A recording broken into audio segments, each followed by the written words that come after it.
Kinain eh, kita mo. Kumuno eh.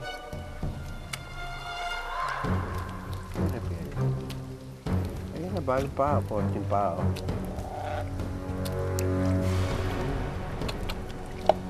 Ano yan? Sandals? Ha? Ano yung sandal mo? Ha?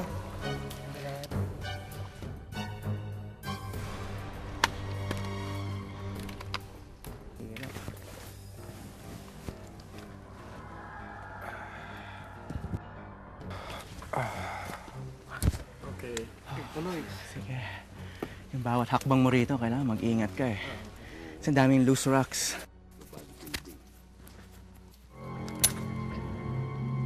Yan. So ngayon, secured na tayo kasi kahit ma-fall tayo, meron. Secure to ha. Okay na yan. Nakaharap ka dito. Titingin ka sa baba para makikita mo yung foot mo. Okay. Ilawan man ng mga flashlight, hindi pa rin namin makita ang pinakailalim. Harap.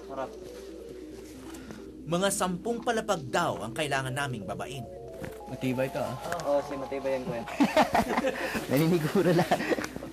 Medyo upo ka lang naman. Upo. Tapos, ito. Okay. Tapos, baba. Okay. Maharap ka na dun. Taas. Tapos? Tapos, tanggalin natin muna to. Magpati mo na. Ha? Salita ka muna. Okay. Medyo challenge yun dahil Chad. madilim, no? Hindi mo makita lahat ng mga tinatapakan mo. As madulas pa dahil sa tubig. At makitid yung mga kailangan lusutan. Pero nang matanaw ko ang paligid, nakalimutan ko ang aking pagod. Okay, parang Anay. parang Chinese Anay, painting. anay. Mga pagoda, may mga pine trees, iba't ibang puno sa mountainside. Ewan ko, yan ang nakikita ko sa konting liwanag na yan na galing sa ilaw natin. Ganda.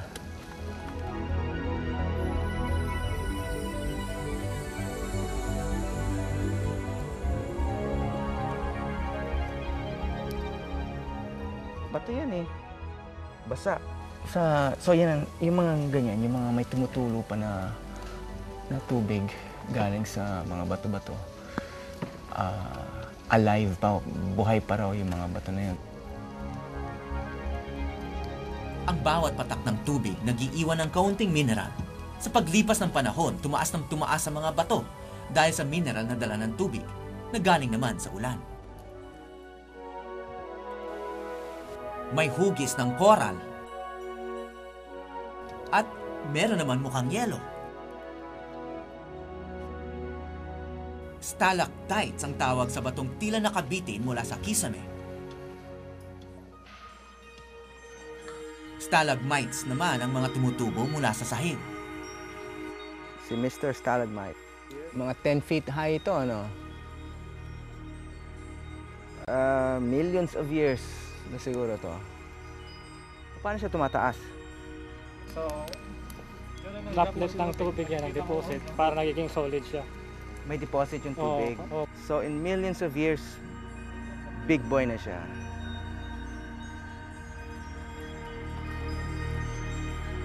Ang rock formation na ito ay tinawag na entablado. Binubuo kasi ng mataas at malakurtina ang bato.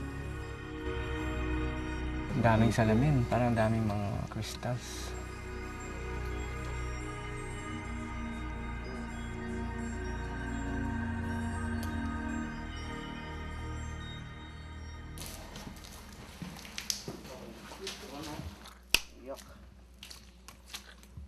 Ito rin tinatawag na football field. O, sino may dalang bola?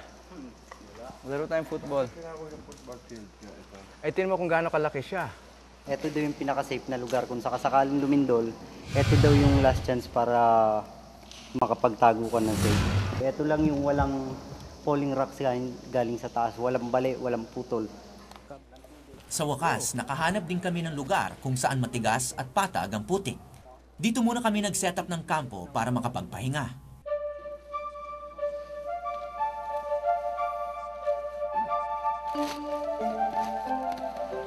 May ilog dito at pwedeng inumin ng tubig.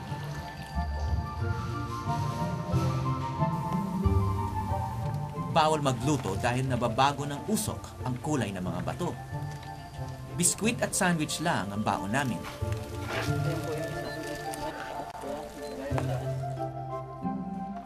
Para manatiling malinis ang kuweba, sa container dapat umihi.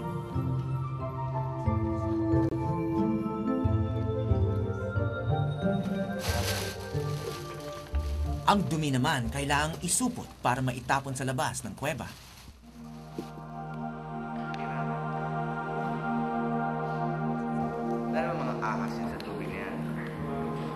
Pero meron ding konsuelo ang lahat ng hirap.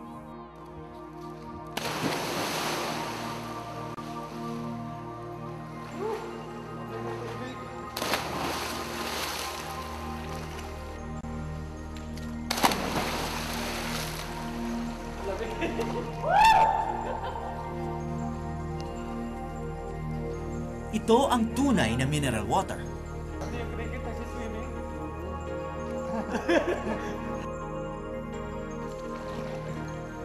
Pero ang tubig ay gaya rin ng ibang bahagi ng kuweba.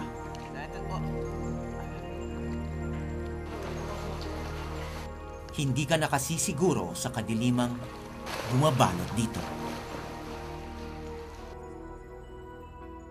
Sensitive. Pag nadikit, natalon.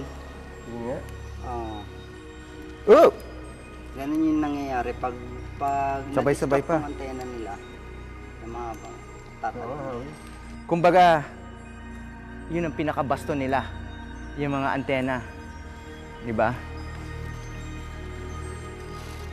Nakapagtatakang may nabubuhay sa loob ng kuweba. Dahil di nasisilayan ng araw, walang halaman dito.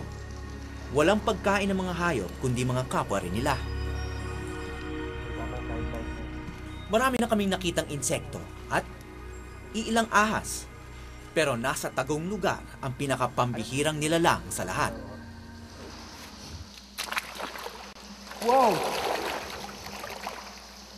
Okay.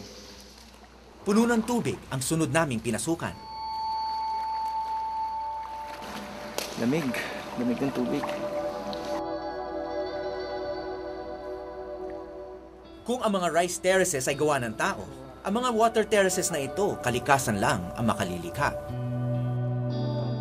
Ito ang resulta ng pagdaloy ng tubig sa lupa at bato sa loob ng libu-libong taon. Sa baba ng water terraces, pwede uling maligo.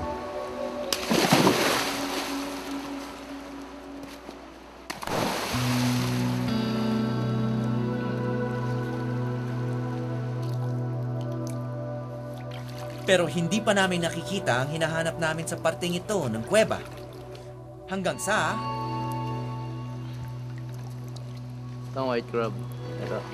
Walang mata yung crab, wala. Lahat ng nilalang ay produkto ng ebolusyon. Ang katangian ng bawat hayop ay naaayon sa kinakailangan nila para mabuhay.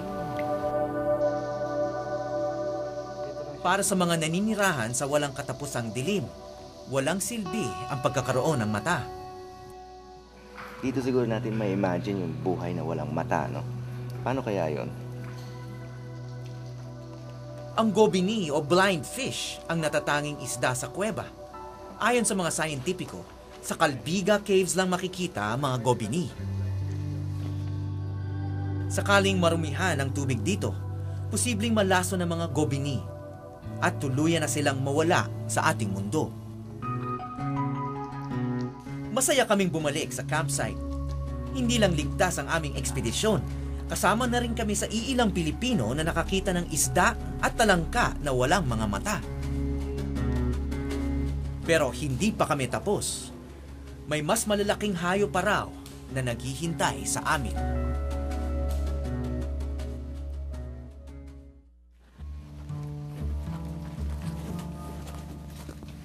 Saan ang daan?